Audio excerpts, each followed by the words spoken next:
क्या आपके मन में भी ये सवाल आता है कि भगवान कैसे होंगे? क्या कोई साधारण इंसान सुपर ह्यूमन शक्तियों को हासिल कर सकता है? जिस तरह से श्री राम एक सामान्य इंसान के अवतार में धरती पर आए, वैसे ही क्या आज एक सामान्य इंसान भी भगवान बन सकता है? क्या अपने सातों चक्र को जागृत कर इंसान भगवान की तरह पावरफुल हो सकता है? इस तरह के सवाल हम सबके जहन में जरूर आते हैं। इसलिए आज की इस वीडियो में हम इसी सवाल का जवाब तलाशने जा रहे हैं। क्या कुंडलिनी जागरण हमें ईश्वर के करीब ले जा सकता है? तो चलिए शुरू करते हैं इस रहस्यमयी और रोमांचक सफर को। लेकिन उससे पहले अगर आपने चैनल को अब तक सब्सक्राइब नहीं किया है तो वीडियो को लाइक कर जल्दी से चैनल को सब्सक्राइब कर लें। चलिए अब वीडियो पर वापस आते हैं। दोस्तों, हमारे शास्त्र कहते हैं कि मनुष्य ईश्वर की सबसे अनमोल रचना है। हमारे शरीर में एक ऐसी शक्ति छिपी है जो हमें साधारण से असाधारण बना सकती है। प्राचीन काल में ऋषि मुनियों ने ऐसी शक्तियां हासिल की थीं जिनके सामने पहाड़ भी झुक जाते थे। विश्वामित्र जैसे साधक जिन्होंने अपनी तपस्या से सातों चक्रों को जागृत किया और सृष्टि के रचयिता ब्रह्मा जी तक को चुनौती दे दी। क्या आज के युग में भी ऐसा संभव है? क्या हम भी अपनी कुंडलिनी शक्ति को जगा सकते हैं और सुपर ह्यूमन बन सकते हैं? जवाब है हाँ, लेकिन इसके लिए हमें अपने शरीर के 7 ऊर्जा केंद्रों यानी सप्त चक्रों को समझना होगा। ये चक्र हमारे शरीर में प्राण ऊर्जा के प्रवाह को नियंत्रित करते हैं और इन्हें जागृत करके हम अपने भीतर की अनंत शक्तियों को अनलॉक कर सकते हैं। तो आइए एक एक करके इन 7 चक्रों की गहराई में उतरें और जानें कि कैसे ये हमें ईश्वरत्व की ओर ले जा सकती है। अगर आपने हॉलीवुड की फिल्म लूसी देखी हो तो उसमें दिखाया जाता है एक किरदार धीरे धीरे अपनी ब्रेन कैपेसिटी को अनलॉक करता है और अंत में जब वो शून्य में विलीन होती है तब वो दिमाग का 100% यूज कर चुकी होती है। यानी कि उसने अपने सातों चक्रों को पूरी तरह से जगा लिया था, जिसके बाद वो पूरी तरह से शून्य में मिल जाती है, यानी ईश्वर के साथ एकाकार हो जाती है। हिंदू धर्म में इसे ही कुंडलिनी जागरण भी कहा जाता है। इसके तहत इंसान को अपने शरीर के सातों चक्रों को जागृत करना होता है। तो चलिए एक एक कर इन सातों चक्रों को समझते हैं। सबसे पहले बात करते हैं मूलाधार चक्र की, जो हमारे शरीर का पहला और सबसे महत्वपूर्ण एनर्जी सोर्स है। ये चक्र रीढ़ की हड्डी के सबसे निचले हिस्से के बीच स्थित है। जैसे 4 पंखुड़ियों वाला लाल कमल माना जाता है, जिसका बीज मंत्र है लम। यह चक्र पृथ्वी से जुड़ा हुआ है, जो हमें स्थिरता, सुरक्षा और अस्तित्व का बोध देता है। चलिए समझते हैं कि मूलाधार चक्र क्या करता है। दरअसल मूलाधार चक्र हमारी मूलभूत इच्छाओं जैसे भोजन, सुरक्षा और प्रजनन को नियंत्रित करता है। ये हमारी जड़ है जो हमें धरती से जोड़ती है। लेकिन दोस्तों, क्या आप जानते हैं कि 99.9% लोग अपनी पूरी जिंदगी इसी चक्र में अटके रहते हैं। भोग विलास, सुख सुविधाएं और नींद की लत हमें इस चक्र की जकड़न में रखती है। अगर आप इस चक्र को जागृत करना चाहते हैं तो आपको इन इच्छाओं पर नियंत्रण करना ही होगा। चलिए जानते हैं इस चक्र का जागरण कैसे कर सकते हैं। सुबह ब्रह्म मुहूर्त में उठें और शांत स्थान पर बैठें। अपनी आंखें बंद करें और मूलाधार चक्र पर ध्यान केंद्रित करें। लम मंत्र का जाप करें और कल्पना करें कि एक लाल कमल आपकी रीढ़ के आधार पर खिल रहा है। इसके साथ ही कुछ योगासन जैसे स्वास्तिकासन, पश्चिमोत्तानासन और कपालभाति प्राणायाम भी इस चक्र को सक्रिय करने में मदद करते हैं। इस चक्र को जागृत करने के लिए आपकी लाइफस्टाइल भी बैलेंस्ड होनी चाहिए। इसके तहत आपको सात्विक भोजन जैसे ताजे फल, सब्जियां और अनाज खानी चाहिए और भोग विलास से दूरी बना लेनी चाहिए। मूलाधार चक्र को जागृत करने का लाभ ये है कि इससे आपके भीतर निडरता, आत्मविश्वास और इनफाइनाइट एनर्जी का संचार होता है। आप रोग मुक्त हो जाते हैं और आपका शरीर संतुलित और शक्तिशाली बनता है। कहते हैं भगवान गणेश इस चक्र के अधिपति हैं। उनकी कृपा से आप हर बाधा को पार भी कर सकते हैं। अब बात करते हैं स्वाधिष्ठान चक्र की, जो प्राइवेट पार्ट्स के ठीक ऊपर त्रिकास्थि में स्थित है।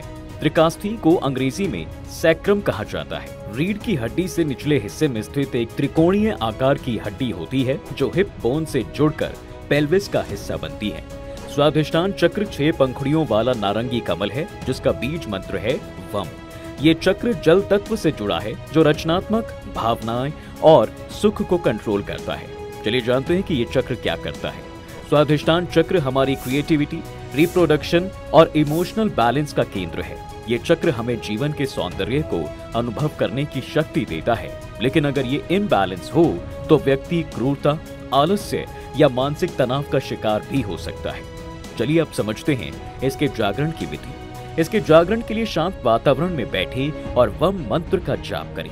कल्पना करें कि एक नारंगी कमल आपके त्रिक क्षेत्र में खिल रहा है और उसकी ऊर्जा आपके पूरे शरीर में बह रही है।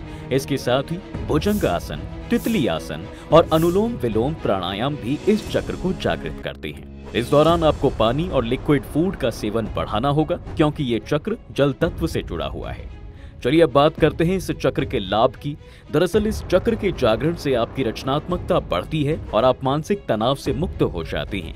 आपकी भावनाएं बैलेंस होती हैं और आप जीवन को नए नजरिए से देखने लगते हैं। भगवान विष्णु और माता लक्ष्मी इस चक्र के अधिपति माने जाते हैं, जो आपको समृद्धि और प्रेम की ऊर्जा देते हैं।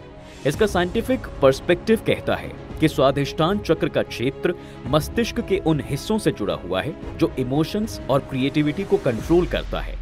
इसलिए जब हम ध्यान करते हैं तो मस्तिष्क में डोपामाइन और सेरोटोनिन जैसे केमिकल सक्रिय होते हैं जो हमें हैप्पीनेस और पीस महसूस कराती हैं। तीसरा चक्र है मणिपुर चक्र, जो कि नाभि के ठीक ऊपर स्थित है।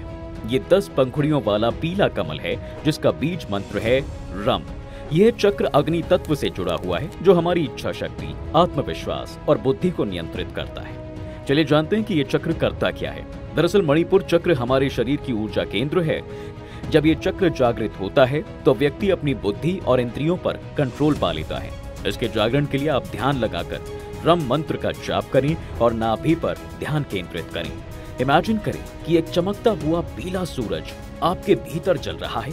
इसके साथ ही नौकासन, धनुरासन और भस्त्रिका प्राणायाम भी इस चक्र को सक्रिय करते हैं। इसको जागृत करने के दौरान आपको पॉजिटिव लाइफस्टाइल रखने के साथ साथ सात्विक भोजन और नियमित व्यायाम करना चाहिए तथा क्रोध और अहंकार से बचना चाहिए। इसका लाभ है दोस्तों कि इस चक्र के जागरण से आपकी बुद्धि तेज होती है और आप अपने लक्ष्यों को आसानी से प्राप्त कर सकते हैं। ये चक्र डाइजेस्टिव सिस्टम को भी मजबूत करता है जिससे शारीरिक स्वास्थ्य बेहतर होता है। भगवान अग्नि इस चक्र के देवता हैं जो आपको आंतरिक शक्ति प्रदान करते हैं। चौथा चक्र है अनाहत चक्र, जो हृदय के पास सीने के मध्य में स्थित है। ये 12 पंखुड़ियों वाला हरा कमल है जिसका बीज मंत्र है यम। यह चक्र वायु तत्व से जुड़ा है जो प्रेम, करुणा और सृजनशीलता को नियंत्रित करता है। क्या करता है ये चक्र? तो समझ लीजिए कि ये हमारी भावनाओं और रिश्तों का केंद्र है। ये हमें प्रेम, दया और समर्पण की शक्ति देता है। जब ये चक्र जागृत होता है तो व्यक्ति त्रिकालदर्शी बन सकता है। इसे जागृत करने के लिए यम मंत्र का जाप करें और हृदय पर ध्यान केंद्रित करें। ध्यान लगाते हुए ये कल्पना करें कि एक हरा कमल आपके सीने में खिल रहा है। इसके साथ ही उष्ट्रासन, मत्स्यासन और शीतली प्राणायाम भी इस चक्र को जागृत करते हैं। इसे जागृत करने के दौरान दूसरों के प्रति दया और प्रेम का भाव रखें, साथ ही ध्यान और सेवा कार्य जरूर करें। बात करें इससे होने वाले लाभ की, तो इस चक्र के जागरण से आपकी सोच सकारात्मक हो जाती है और आप हिंसा, चिंता और अहंकार से मुक्त हो जाते हैं। यह चक्र आपको दूसरों के साथ गहरा स्पिरिचुअल रिलेशन बनाने में भी मदद करता है। भगवान शिव इस चक्र के अधिपति हैं जो आपको प्रेम और शांति की ऊर्जा देते हैं। इसे वैज्ञानिक दृष्टिकोण से अगर समझें तो हृदय क्षेत्र में तंत्रिका तंत्र का एक हिस्सा होता है जिसे हृदय मस्तिष्क कहते हैं। ये भावनाओं और सहानुभूति को नियंत्रित करता है। ध्यान करने से ये क्षेत्र सक्रिय होता है जिससे मानसिक शांति मिलती है। अब बात करते हैं 5वें जिक्र की, जो है विशुद्ध चक्र। ये कंठ के पास स्थित है। ये 16 पंखुड़ियों वाला नीला कमल है जिसका बीज मंत्र है हम। यह चक्र आकाश तत्व से जुड़ा हुआ है जो संचार, सत्य और शुद्धता को नियंत्रित करता है। यह चक्र हमें वाणी की शक्ति देता है। यह चक्र जागृत होने पर व्यक्ति विद्वान, संगीतमय और सत्यनिष्ठ बनता है। ये भूख और प्यास को नियंत्रित करने की क्षमता भी देता है। चलिए समझते हैं अब इसे जगाने की क्या विधि है। इसके लिए ध्यान लगाने के दौरान आप हम मंत्र का जाप करें और कंठ पर ध्यान केंद्रित करें। कल्पना करें कि एक नीला कमल आपके गले में चमक रहा है। इसके साथ ही हलासन, सर्वांगासन और उज्जाई प्राणायाम भी इस चक्र को सक्रिय करते हैं। इसे जागर करने के दौरान जरूरी है कि आप सत्य बोलें और अपनी वाणी को शुद्ध रखें। इसके अलावा गायन और कविता लेखन भी कर सकते हैं। बात करें इस चक्र के जागरण से होने वाले लाभ की, तो इस चक्र के जागरण से आपकी वाणी में जादू आ जाता है और आप दूसरों को प्रेरित कर सकते हैं। ये चक्र आपको आध्यात्मिक सिद्धियां जैसे कि दूरदर्शन और दूर श्रवण प्रदान करता है। छठा चक्र है आज्ञा चक्र, जिसे तीसरी आंख भी कहते हैं। यह दोनों भौहों के बीच स्थित है और 2 पंखुड़ियों वाला नीला कमल है। इसका बीज मंत्र है शम यानी कि ओम। ये चक्र चेतना और अंतर्ज्ञान से जुड़ा हुआ है। आज्ञा चक्र हमारी बौद्धिक और आध्यात्मिक शक्ति का केंद्र है। ये हमें ब्रह्म ज्ञान और भविष्य दर्शन की शक्ति भी देता है। इसे जगाने के लिए ध्यान लगाकर ओम मंत्र का जाप करें और भौहों के बीच ध्यान केंद्रित करें। कल्पना करें कि एक नीली ज्योति आपके मस्तिष्क में चमक रही है। इसके साथ ही शीर्षासन, बालासन और त्राटक ध्यान भी इस चक्र को जागृत करते हैं। ध्यान रहे कि इसके जागरण के दौरान आप सकारात्मक विचार रखें और अपने अंतर्ज्ञान पर भरोसा रखें। इस चक्र के जागरण से लाभ ये होगा कि आप त्रिकालदर्शी बन सकते हैं और आप हर शास्त्र का ज्ञान प्राप्त भी कर सकते हैं। यह चक्र आपके ईश्वर से सीधा संबंध जोड़ता है। माना जाता है कि महर्षि वाल्मीकि ने आज्ञा चक्र को जागृत करके ही रामायण की रचना की थी। कहते हैं उनकी तीसरी आंख ने उन्हें भविष्य और अतीत का ज्ञान दिया था। अब अंतिम चक्र है दोस्तों सहस्रार चक्र, जो मस्तिष्क के शीर्ष पर स्थित है। यह सरस पंखुड़ियों वाला बैंगनी कमल है जिसका कोई निश्चित बीज मंत्र नहीं है। यह चक्र परम चेतना और मोक्ष से जुड़ा हुआ है। सहस्रार चक्र वो स्थान है जहां कुंडलिनी शक्ति ईश्वर से मिलती है। जब यह चक्र जागृत होता है तो व्यक्ति आनंद में डूब जाता है और मोक्ष प्राप्त करता है। इसके जागरण के लिए आप अपने गुरु या भगवान शिव का ध्यान करें, शांत अवस्था में बैठें और मस्तिष्क के शीर्ष पर ध्यान केंद्रित करें। इसके अलावा सिद्धासन और शवासन भी इस चक्र को जागृत करते हैं। इसे जागृत करने के दौरान आपको पूर्ण समर्पण से साधना करनी होगी और मोह माया से दूर होना होगा। इस चक्र के जागरण से ये लाभ है कि आप ब्रह्मांड की चेतना से एकाकार हो जाते हैं। आप जीवित अवस्था में ही मोक्ष प्राप्त कर लेते हैं। इसके पीछे का वैज्ञानिक दृष्टिकोण ये है कि न्यूरोसाइंस के अनुसार सहस्रार चक्र का क्षेत्र मस्तिष्क की पीनियल ग्लैंड से जुड़ा हुआ है, जो चेतना और आध्यात्मिक अनुभवों को कंट्रोल करती है। ध्यान करने से ये ग्लैंड सक्रिय होता है, जिससे गहरी शांति मिलती है। दोस्तों, 7 चक्रों को जागृत करना कोई साधारण प्रक्रिया नहीं है। ये एक ऐसी यात्रा है जो आपको अपने भीतर की अनंत शक्तियों से मिलती है। कुंडलिनी शक्ति जो मूलाधार चक्र में सोई हुई अवस्था में रहती है, रीढ़ की हड्डी के माध्यम से ऊपर उठती है और प्रत्येक चक्र को सक्रिय करती है। जब ये सहस्रार चक्र तक पहुंचती है तो आप ब्रह्मांड की चेतना से एक हो जाते हैं, यानी आप ईश्वर के साथ एकाकार हो जाते हैं। यानी आप भगवान तो नहीं बनते, लेकिन अपनी ईश्वरीय प्रकृति को पहचान लेते हैं। यह मोक्ष की अवस्था है जहां आप हर बंधन से मुक्त हो जाते हैं। तो दोस्तों, ये थी 7 चक्रों की रहस्यमय यात्रा। क्या आप भी अपने भीतर की इस शक्ति को जागृत करना चाहोगे? कमेंट बॉक्स में जरूर बताना कि आपको ये वीडियो कैसा लगा और क्या आपने कभी ध्यान या योग किया है। अगर आपको ये वीडियो अच्छी लगी हो तो इसे लाइक और शेयर करें।